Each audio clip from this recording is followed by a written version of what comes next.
পরিবর্তনে যেই সব দুর্যোগ হয়, তার কারণে দেশের মানুষ বাস্তুচ্যুত হয়। সিডর আইলো, আমফান আইলো, আইলো কত ঝড়, লক্ষ মানুষ হারাইলো তাদের নিজের বাড়ি ঘর। কত মানুষ হারাইলো তাদের সন্তান সন্ততি, নিরূপণ করা যাবে না ভাই এসব ক্ষয়ক্ষতি।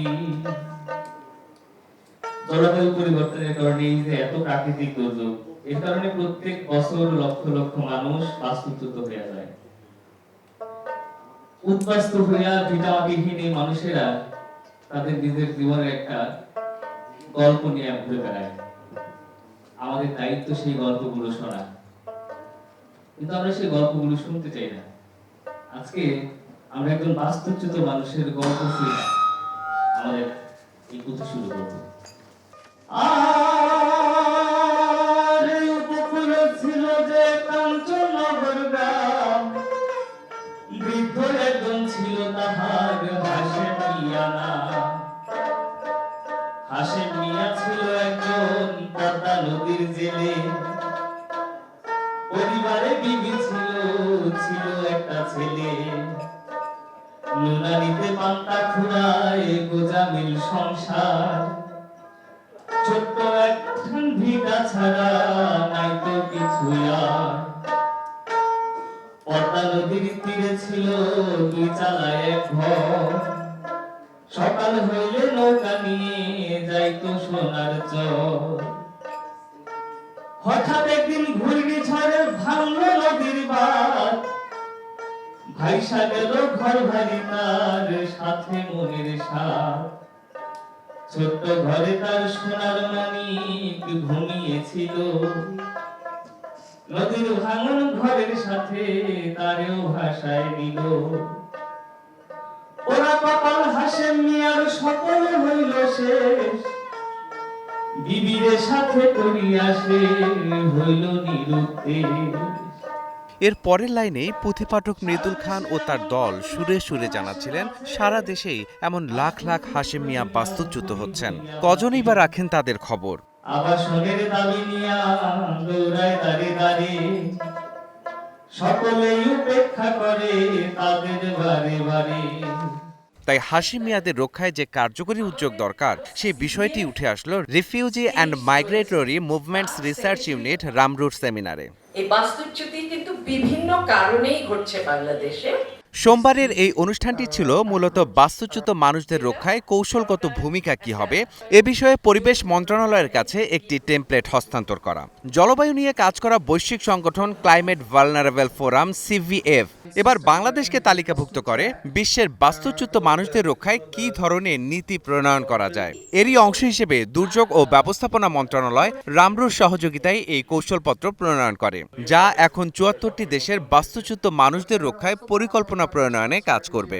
আমি আশা করি এই ট্যাবলেটটি একটি মাইলফলক রূপে বিবেচিত হবে, যা প্রতিটি দেশের নিজস্ব বাস্তবতা ও অভিজ্ঞতার আলোকে আরও সমৃদ্ধ হবে।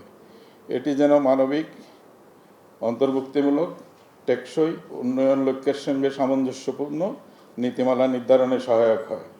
সর্বোপরি এটি হোক আঞ্চলিক সংহতি ও সমন্বিত প্রতিক্রিয়ার প্রতীক। এখানে একটি গুরুত্বপূর্ণ দিক আমি বিশেষভাবে উল্লেখ করতে চাই।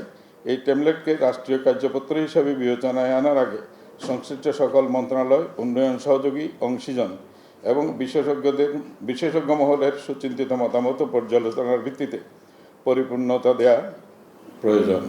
তো এখানে প্রিভেনশনের দেখলাম যে ডিজাস্টারের কথা যখন আমরা বলি, জলবায়ু পরিবর্তনের কথা যখন আমরা বলি, উন্নত বিশ্ব কবে কি কমিট করবে এটার উপর তো আমাদের হাত নেই। কবে সেটা টাকাটা দেবে আমরা বলতে পারবো, কিন্তু আমাদের নিজের জনগোষ্ঠীকে যেহেতু প্রোটেকশন দেওয়াটা আমাদের দায়িত্ব, সেজন্য এই টেমপ্লেটটা আমাদের জন্য খুবই খুবই খুবই খুবই গুরুত্বপূর্ণ।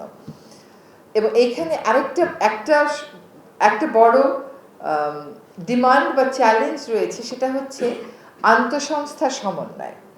আমি মনে করি যে আন্তঃসংস্থা সমন্বয় নিয়মিতই হওয়া উচিত। যে আমরা খুলনা, যশোর, সাতক্ষীরার দিকে কি করব, আমরা তিস্তার পাড়ে কি করব, আমরা সিরাজগঞ্জের দিকে কি করব, যে সমস্ত জায়গা আমাদের নদী ভাঙন প্রবণ আছে সেগুলাতে আমরা কি করব এবং এই এই এই প্রক্রিয়াগুলো সবসময় যে খুব ফাস্ট হয় তা না, এগুলো স্লো কিন্তু হয়। তো সেখানে আমাদের আন্তঃসংস্থার সমন্বয়টা কোন ইস্যুকে কেন্দ্র করে হবে সেটা এই টেমপ্লেটে খুব স্পষ্ট করে বলে দেয়া আছে। অনুষ্ঠানটির সভাপতিত্ব করেন ঢাকা বিশ্ববিদ্যালয়ের উপাচার্য অধ্যাপক নিয়াজ আহমদ খান। এ ধরনের উদ্যোগের ভূয়সী প্রশংসা করেন তিনি। পরিবেশের উপদেষ্টা খুব পরিষ্কারভাবে বলেছেন যে এটি আমাদের একটি সুযোগ আন্তর্জাতিক পর্যায়ে বাংলাদেশের পক্ষ থেকে একটি গুরুত্বপূর্ণ ডকুমেন্ট উপস্থাপন করা। এই জাতীয় কাজগুলো একদিনের কাজ নয়, আমাদের প্রত্যেকের কিছু না কিছু করে যেতে হবে। সারা বছর শেষে যে হয়তো সামান্য ফল দেখতে পাবো is essentially a test of perseverance, steadfastness. এটা আমাদেরকে করে যেতেই হবে। মন্ত্রণালয়ের পক্ষ থেকে আজকে যারা আছেন ধন্যবাদ জানাচ্ছি, সিভিল সোসাইটির পক্ষ থেকে যারা আছেন আবারও ধন্যবাদ জানাচ্ছি। আমরা চাই যে বিশ্ববিদ্যালয়ের সাথে আমাদের এই কমিউনিটি আউটরিচ আরও বাড়ুক। ঢাকা বিশ্ববিদ্যালয়কে আপনারা যখন ডাকবেন আমরা সাথে থাকার চেষ্টা করব। মাহাদি হাসান, স্টার নিউজ।